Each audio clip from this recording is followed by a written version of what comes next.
E aí, meu povo, tudo bem? Eu vim aqui fazer um videozinho aqui, né, sobre o Elias, sobre o Norbert Elias e o seu processo civilizador, tá bom? Vamos lá, seguindo, esperando que o vídeo não fique tão grande.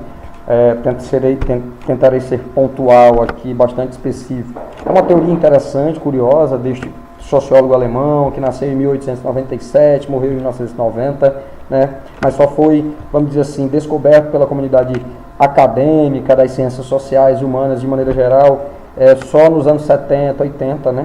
Mas teve um trabalho bastante produtivo enquanto pesquisador, enquanto sociólogo, e desenvolveu essa teoria que é deveras interessante, a teoria do processo civilizador, que tem dois volumes, uma obra de 2 volumes, né?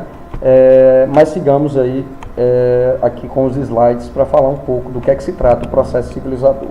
O processo civilizador é um movimento de longa duração, como está nesses slides aqui, né, que tem algumas direções, alguns caminhares, melhor dizendo, né, um dos, né, é esse, né, de moderação dos impulsos instintivos e afetivos. Todos nós seres humanos possuímos impulsos instintivos, afetivos, a biologia, a medicina, a psicanálise, a psicologia de modo geral trata sobre essas questões.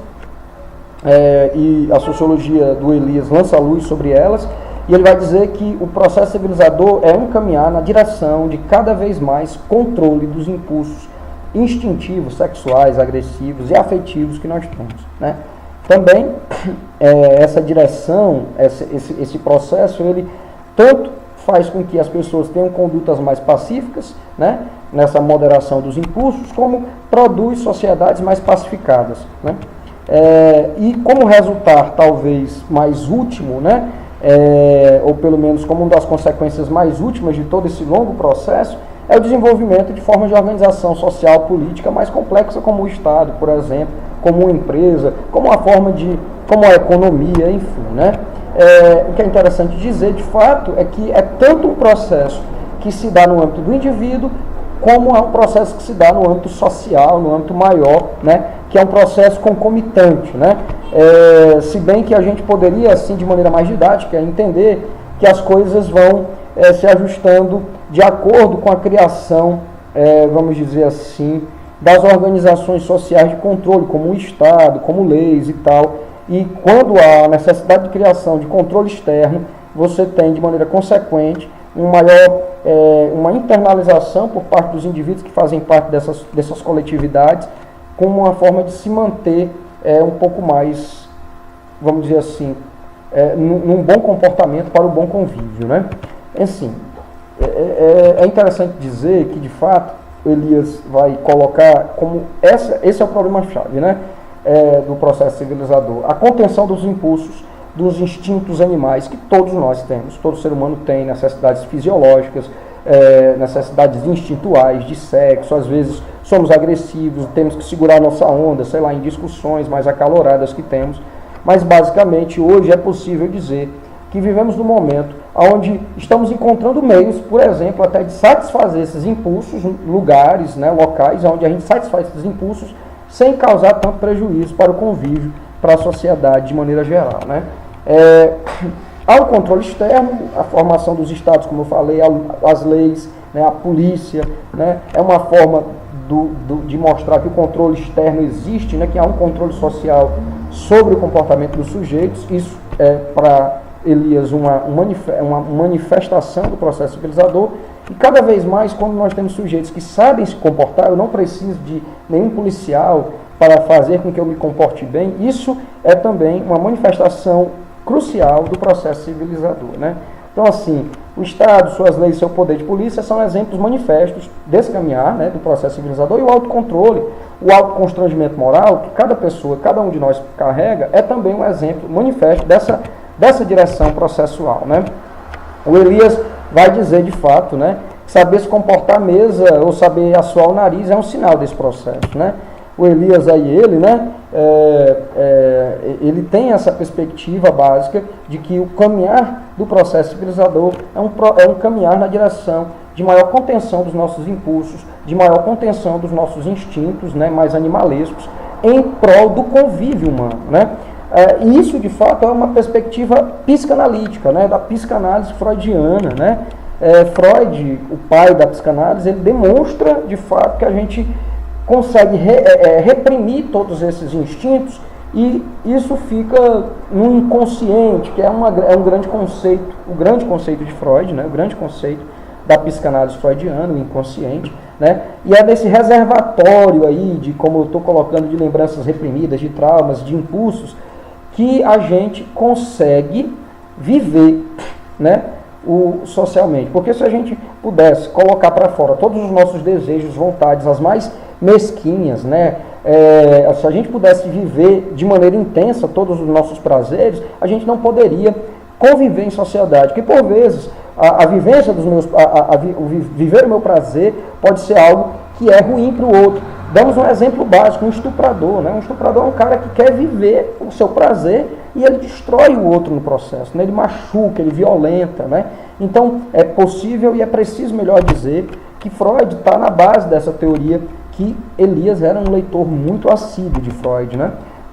Então, assim, o inconsciente, né, é algo que está sempre controlando, segurando a onda da gente, né? Aqui e acolá, quando temos neuroses, quando temos problemas mentais, a psicanálise freudiana trabalha isso melhor. Isso é culpa de traumas não bem trabalhados, né? De lembranças não bem reprimidas, enfim. Mas sigamos aqui com o Elias, para a gente ir concluindo, né? Então, assim, como eu tinha falado mais atrás aqui, né? Satisfação sem repressão é uma satisfação controlada. Ora, aumentar as chances de obter prazer sem destruir ninguém no processo é coisa que hoje nas nossas sociedades modernas, contemporâneas, isso existe, né? Eu gosto de dizer, há lugares controlados para o exercício da vontade instintiva e afetiva, e isso é prova que o processo civilizador está no seu caminho. Eu costumo dizer, quando falo do processo civilizador de Norbert Elias, né, de que um cabaré, uma casa de massagem, um estádio de futebol, né, assim, um lugar onde você vai ver lutas, são lugares controlados onde os sujeitos podem exprimir suas instintivas vontades, onde o sujeito, mas de maneira controlada. O cabaré não é um lugar descontrolado, desorganizado, caótico. Existe controle, né? Existem as mulheres lá para atender os clientes, né? Mediante um contrato, o sujeito paga o dinheiro, enfim, né? Paga lá a grana e tem os serviços sexuais, por aí vai. Casas de swing, por exemplo, onde os casais vão se encontrar, também a ideia de consentimento, né? Você não vai fazer sexo com ninguém sem consentimento numa casa de swing. Caso você, seu parceiro, sua parceira tenham vontade de ir, vocês não vão encontrar lá um pardieiro, né? Não é um lugar onde o sujeito se encontra sem nenhuma regra. Ou seja, de fato, esses lugares, um cabaré, uma casa de massagem, uma casa de swing, um estádio de futebol, lá o Ultimate Fight Championship, né? Uma luta de boxe, são lugares que existem controles, regras, inclusive existem até juízes, no caso dos esportes, para controlar os excessos daqueles mais alterados, né? Enfim, então, e aqui eu vou concluindo essa minha fala, que já está bem longa, né?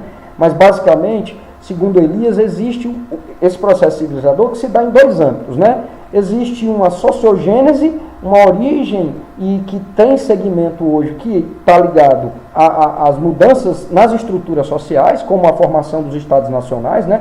Se a gente pensar o progresso, né, os primeiros clãs humanos, né, as primeiras tribos, até a formação de primeiras organizações primitivas, onde existiam leis, onde existiam regras para o convívio, até chegar ao Estado-nação, a gente pode pensar como uma gênese social desse processo de contenção, de controle.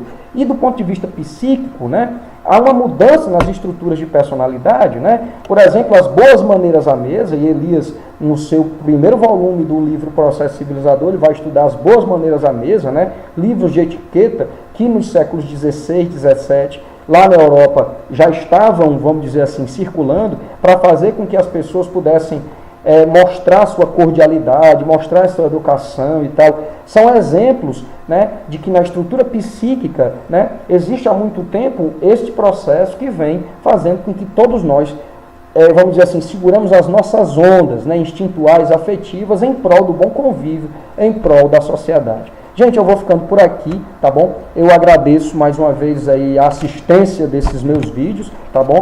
Eu espero que vocês possam entender um pouco mais sobre o Elias, lembrando, né, sempre exemplos manifestos. As leis são exemplos manifestos do processo civilizador, né? Boas maneiras à mesa, por exemplo, saber assoar o nariz em determinado momento, né? Você se esconde, você vai para um banheiro, para um toalete. Isso são exemplos manifestos do processo civilizador. Todos nós participamos de alguma forma dessas condutas mais pacificadas e vivemos em sociedades que tentam, pelo menos procuram, buscam essa pacificação. Tchau, tchau, meu povo. Abraços civilizadores em todos.